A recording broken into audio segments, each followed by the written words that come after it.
Absolutely. And what we say every week, Coach Narduzzi tells us is this is the biggest game of your life, and that's been every week since Youngstown on to now. So that's how we approach every game with our preparation, and that's how we approach this one also. In the last couple of years, this program struggled with close games. What do you think, makes you guys well prepared to win in the way that you guys have the last few weeks? I think it's a lot of everything. Really, is I think it's been great coaching. Coaches have really put us in some great situations to win the game. Special teams has been great. Defense, just great overall team play, I think, and guys not willing to give up no matter what adversity hits us, and just everybody working together has been huge. In the midst of that 9-minute drive that closed the game, the fake punt was the game changer. Coach said not everybody knew that was coming, even you guys on the sidelines. How did that go down for you? Yeah, I had no idea. I was actually getting a little talking to by Coach Cheney, a little stern talking to about the previous plays, but that was a great surprise. Definitely a momentum shift and just a lot of excitement that I think the O-line, especially in those fullbacks and tight ends and running backs, kind of took some energy from, some juice from, and gave him some motivation to go ahead and punch that ball down there to make an easy field goal for Chris. Nate, I'll ask you the same question I asked your coach. At 6-1, I'm sure a lot of people surprised to see Pitt in the polls, wondering if you guys are for real. What would you say to that question? Is Pitt for real? I think we just focused on going out there and trying to, one game season every week, and just trying to play to the best of our ability every week. And everybody outside can say what they want, but it really just matters what's going on in this room with the team, and that we're motivated and hungry every week, every time we go out on that practice field. Also, to get better every day, because you got to be the best to beat the great teams that we're playing the next few weeks. So we've got to be on top of our game. Looking at North Carolina, what are you scouting for their defense? How do you match up? I think they've got great players. They've got a real big, strong defensive front, and then great players in the back end and good athletic linebackers also. So, like every week, basically, we got to be on our best game, and it's really going to take it.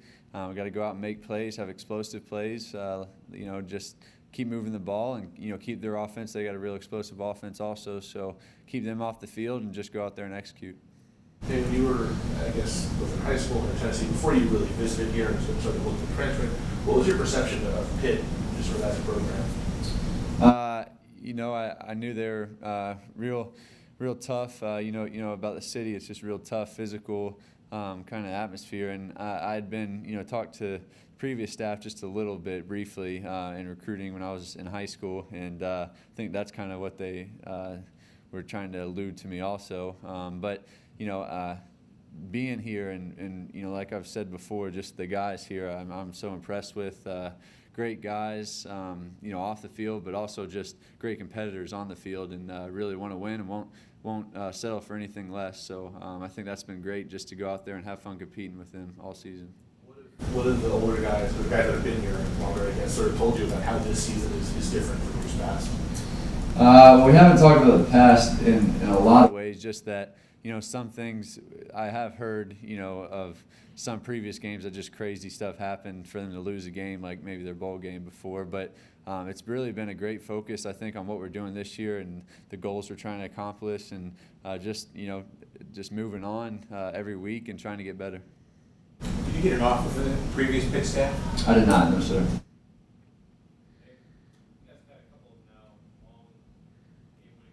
What's it like in that huddle? Is there a lot said, or is it wide confidence?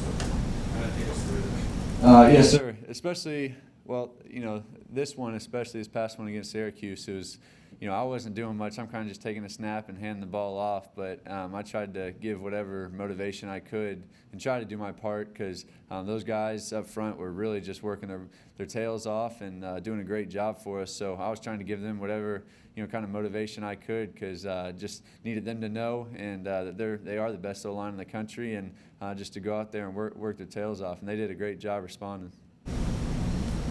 Mean for you to have be involved in a prime time Thursday night, all eyes on you type game?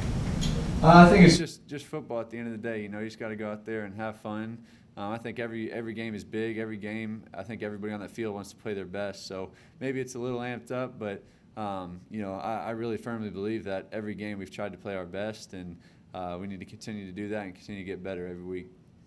Atmosphere perspective, are you guys looking forward to coming home instead of being the bad guys in the stadium every week? I am excited for that. It has been quite a while since we've been here. It feels like our whole season's been away, so it'll be nice to get in Hines again. Really excited about that. Hear the Panther Pit, all of them. It'll be a really fun atmosphere. Nate, how'd you feel about the hit it took where they called their guy for targeting, then they took away the targeting? What'd you think of that play? Oh, I mean, I don't know. Just, it was kind of shocking what happened, but, at the end of the day, we moved on to the next play, and Chris James had a great run the next play, which was really key in the game because we were second and long, and, for Chris to make an unbelievable run, break a tackle, then almost get us a first down, put us in third and short was huge. Hey, what's the key, for being an accurate quarterback, specifically by yourself? How are you able to be so accurate? I don't know. I just try to go out there and do my best every day, and it's all about putting the receivers in the best situations after the catch to run the ball and get us extra yards. And really, it's a big trust relationship actually also, and that's part of what makes you accurate too. Is there's receivers running good routes. We've got great receivers out there that really do a good job going to get the ball and attacking the ball, and great playmakers. So it's a lot of them too. He threw the ball to Dante's Ford way before he made his break. Is that the trust you're talking about? Yes, sir, absolutely, and that's why the communication we have together is so important because we've got to be on the same page and to be able to throw the ball, before he's out of his break because that's kind of what separates offenses and makes you successful, I think. Hey, that last drive, you guys were able to run the ball very effectively. And on other drives too, when you guys have had Jamar and George both on the field at the same time, I know Jamar's H-back, but I mean, playing with two fullbacks, and that's not something that a lot of teams do anymore. Like, what works well when they're on the? It seems like when those two are on the field, you guys are able to really, kind of impose your will on the ground. Yeah, they're just Jamar and George both, especially just unbelievably physical. Just love to hit, and go have fun out there and enjoy doing it. And George gets a little crazier than maybe Jamar does, and has that crazy look in his eye that all fullbacks I think got to have. But Jamar still, I think, does a good job staying calm and just going out there and making big hits too. So great to have them on your team. Big asset for you. Quarterbacks you enjoyed watching or emulate growing up? Growing up, I'd say more NFL-wise was kind of Drew Brees, Aaron Rodgers, especially even now. I love watching Aaron Rodgers, Tom Brady, all of them, and Aaron Rodgers makes it look so easy, and I guess that'd be something I'd try to emulate, but the throws he makes are unreal, just how accurate he is, how strong his arm is, and he makes it look easy, like he's not even trying, and he's also athletic and pick up some first downs and things with his legs, so I think he's a pretty cool player to look up to. Does the success that you guys have had in the fourth quarter, especially the last couple of weeks, really sort of help with the buy-in for what this coaching staff is preaching to you guys? Definitely. But anytime you have success, you just want to keep building on it. So I think that's what we're trying to do is keep building on these successes. And, the coaches have been putting us in great positions to win games. And so we just got to go out there and execute. It's your first year here, but you've obviously played a lot of football. How much does the mental side of things play into it in games?